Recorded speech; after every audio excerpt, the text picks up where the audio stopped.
लीजिए सुनिए, देवकीनंदन खत्री के लिखे उपन्यास चंद्रकांता के चौथे भाग का 14वां बयान मेरी यानी समीर गोस्वामी की आवाज में। सुबह को खुशी खुशी महाराज ने दरबार किया। तेज सिंह और बद्रीनाथ भी बड़ी इज्जत से बैठाए गए। महाराज के हुक्म से जालिम खां और उसके चारों साथी दरबार में लाए गए, जो हथकड़ी बेड़ी से जकड़े हुए थे।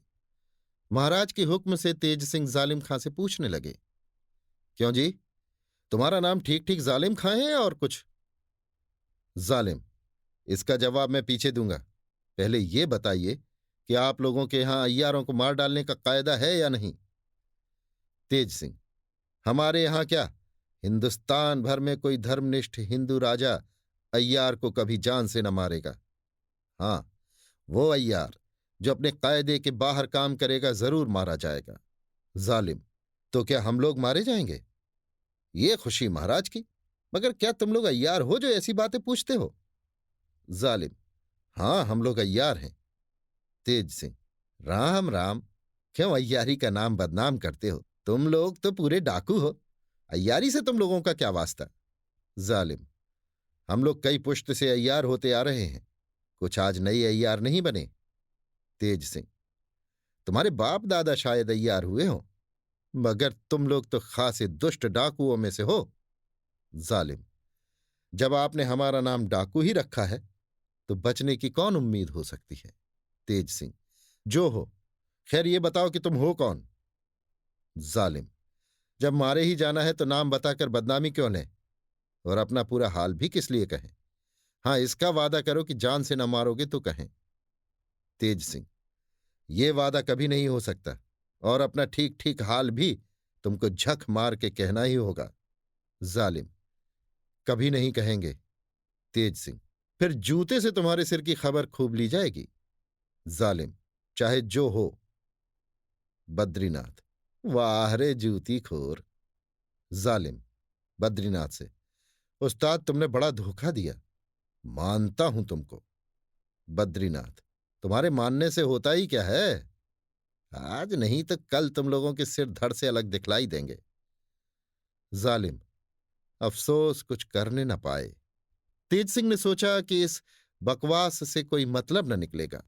हजार सिर पटकेंगे पर जालिम खां अपना ठीक ठीक हाल कभी न कहेगा। इससे बेहतर है कि कोई तरकीब की जाए। अस्तु कुछ सोचकर महाराज से अर्ज किया, इन लोगों को कैद खाने में भेजा जाए, फिर जैसा होगा देखा जाएगा, और इनमें से वो एक आदमी हाथ से इशारा करके इसी जगह रखा जाए। महाराज के हुक्म से ऐसा ही किया गया। तेज सिंह के कहे मुताबिक उन डाकुओं में से एक को उसी जगह छोड़ बाकी सभी को कैद खाने की तरफ रवाना किया। जाती दफे जालिम खां ने तेज सिंह की तरफ देखकर कहा, उस्ताद तुम बड़े चालाक हो, इसमें कोई शक नहीं कि चेहरे से आदमी के दिल का हाल खूब पहचानते हो।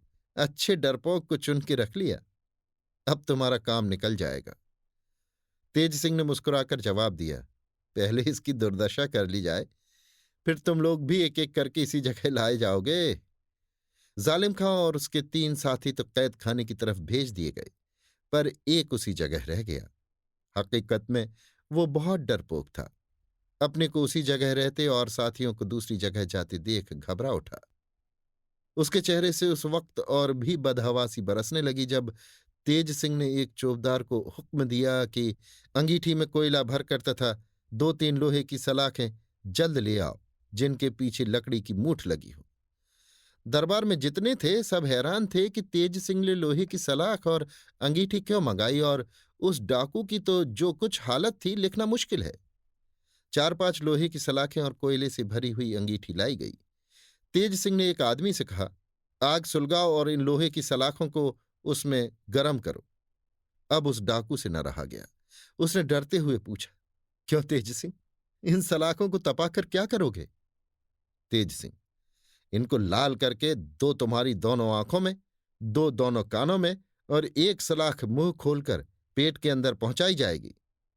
डाकू, आप लोग तो रहमदिल कहलाते हैं, फिर इस तरह तकलीफ देकर किसी को मारना क्या आप लोगों की रहमदिली में बट्टा न लगावेगा?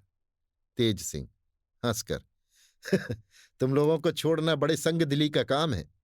जब तक तुम जीते रहोगे हजारों की जानें लोगे। इससे बेहतर है कि तुम्हारी छुट्टी कर दी जाए। जितनी तकलीफ देकर तुम लोगों की जान ली जाएगी, उतना ही डर तुम्हारे शैतान भाइयों को होगा। डाकू: तो क्या आप किसी तरह हमारी जान नहीं बच सकती? तेज सिंह: सिर्फ एक तरह से बच सकती है। डाकू: कैसे? तेज सिंह: अगर अपने साथियों का हाल ठीक ठीक कह दो तो अभी छोड़ दिए जाओगे। डाकू: मैं ठीक ठीक हाल कह दूंगा। तेज सिंह: हम लोग कैसे जानेंगे कि तुम सच्चे हो? डाकू: साबित कर दूंगा कि मैं सच्चा हूं। तेज सिंह: अच्छा कहो। डाकू: सुनो कहता हूं। इस वक्त दरबार में भीड़ लगी हुई थी। तेज सिंह ने आग की अंगीठी क्यों मंगाई? ये लोहे की सलाखें किस काम आवेंगी? ये डाकू अपना ठीक ठीक हाल कहेगा या नहीं? ये कौन है? इत्यादि बातों को जानने के लिए सभी की तबीयत घबरा रही थी। सभी की निगाहें उस डाकू के ऊपर थी। जब उसने कहा कि मैं ठीक ठीक हाल कह दूंगा, तब और भी लोगों का ख्याल उसी की तरफ जम गया और बहुत से आदमी उस डाकू की तरफ कुछ आगे बढ़ाए।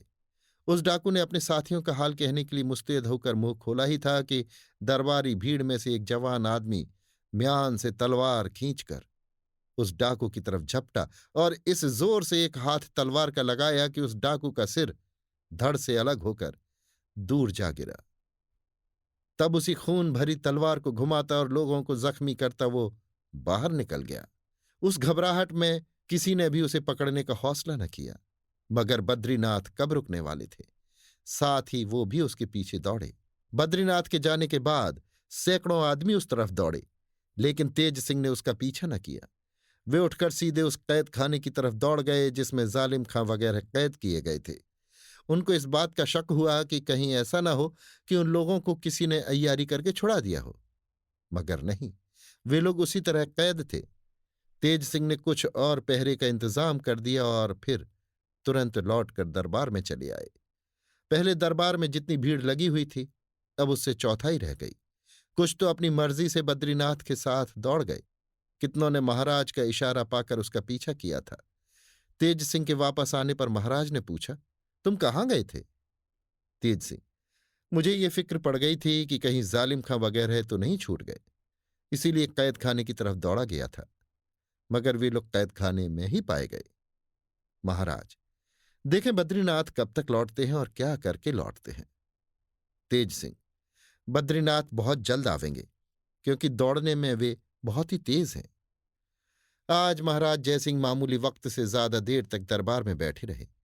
तेज सिंह ने कहा भी, आज दरबार में महाराज को बहुत देर हुई, जिसका जवाब महाराज ने ये दिया कि जब तक बद्रीनाथ लौट कर नहीं आते या उनका कुछ हाल मालूम ना हो लो, हम इसी तरह बैठे रहेंगे।